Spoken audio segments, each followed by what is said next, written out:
Hello, day 3 of mini tutorials. I am filming in a different spot because the light is coming in all crazy. If this curtain moves, it is due to my animals. I've got 4 more mini tutorials to make this week, so if you have any suggestions, feel free to leave them in the comments. This video was requested by Lauren Skinner, who asked on my channel trailer if I could talk about how I started vlogging, YouTubing, how I edit my videos, make my videos, blah blah blah blah. I will give you the best advice that I can from where I am and what I have learned with my time and experience on YouTube. I started making videos on my old channel, Bobbington, which is still out there if you want to go find it. Originally, I was just making videos of my hoop progress so that I could physically see it. I also really loved the Vlogbrothers, Hank and John Green, but I kind of felt like, this is gonna sound stupid, but I kind of felt like when I started watching YouTube 9 years ago, all of the people who are gonna get famous on YouTube had already gotten famous because it was like this newer thing,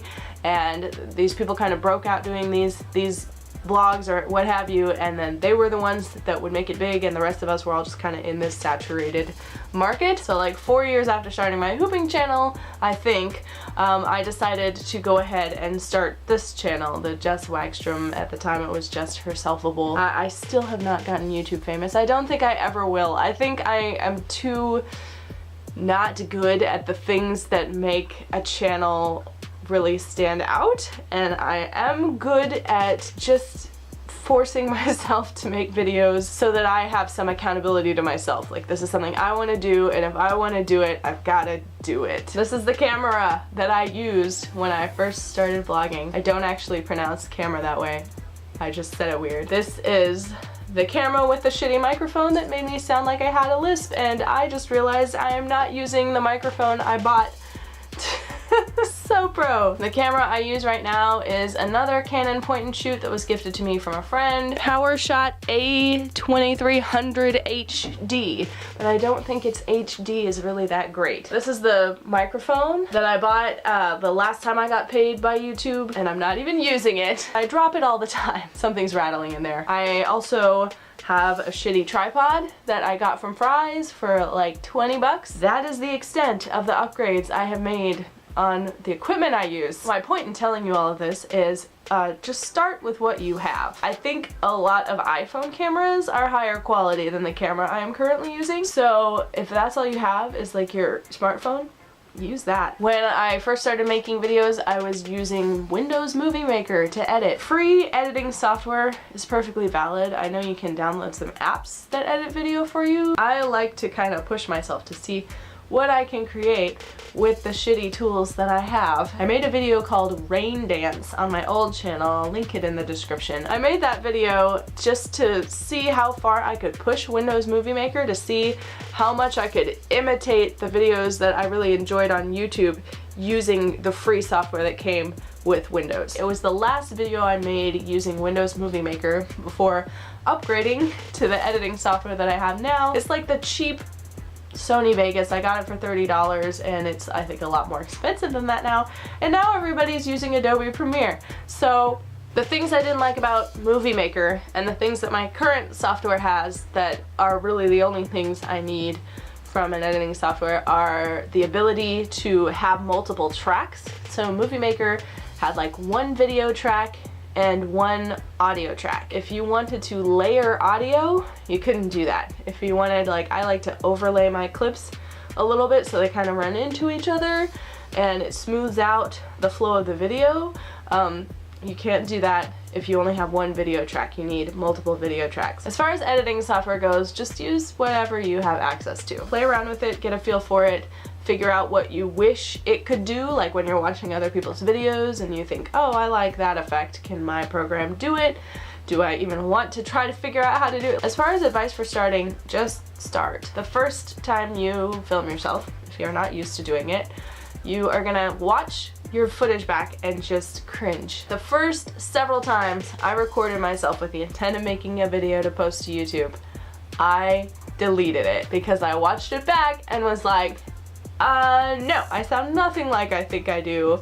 I thought I sounded so witty and so clever, and then I watched it back and I just sounded like a dork. Plus it's really weird at first to talk into a camera. You watch YouTube videos and you feel like someone is speaking to you, and so when you're imagining filming a video, you're thinking like, oh, I'm gonna be talking to all these people who are gonna be watching my video.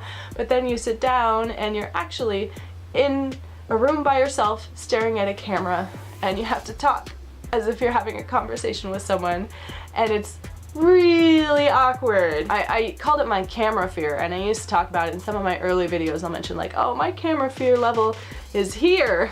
I really don't want to be doing this right now. These days, I don't actually have any camera fear, but it took me years of doing this.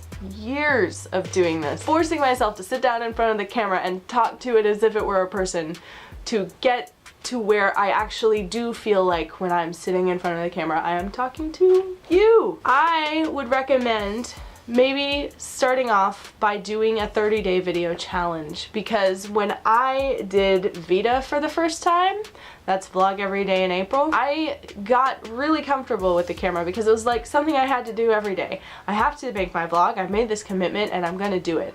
It also helped that when I did it, there were a group of other people doing it, and I actually made some friends that I still talk to this day. During the month, it's really great to have that accountability, like, oh, I want to see their videos, and I definitely need to make my video. At this point, most of the months of the year have some kind of related vlogging challenge, but I think the biggest ones are Vita, vlog every day in April, Vlogust, vlog every day in August, Vlogtober, vlog every day in October, and Vlogmas, which is vlogging every day in December. But you can pick any month of the year, and there's probably someone else doing a vlog every day this month challenge. Do it, and don't expect it to be good. Your first few videos you're gonna instinctually compare to people that you look up to and admire on YouTube and watch a lot. Don't do that. My dog is making noise and tearing up paper. Why? Challenge yourself to have no expectations whatsoever. Your only goal is to sit in front of a camera,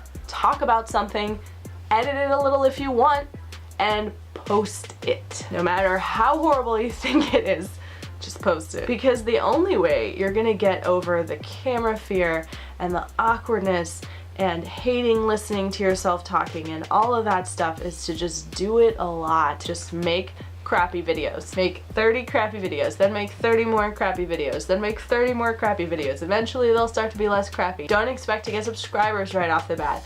I have been doing this for 9 years and I just hit 3,000 subscribers. Anyway, I hope you found this video helpful. If not helpful, at least like motivational. If you do start vlogging and you do post a video, let me know. I'll watch it. I'll totally watch your videos. I'm always excited when people start channels because it takes a lot of like getting over yourself and your insecurities to start a channel. If you have any questions, as usual, feel free to leave them in the comments. If you have any suggestions for what I can do the rest of this week for my mini tutorials, please leave those in the comments. I don't think I've said my name in this video. My name is Jess. I hope you are having a beautiful day, and I will see you the next time I make a video. Goodbye.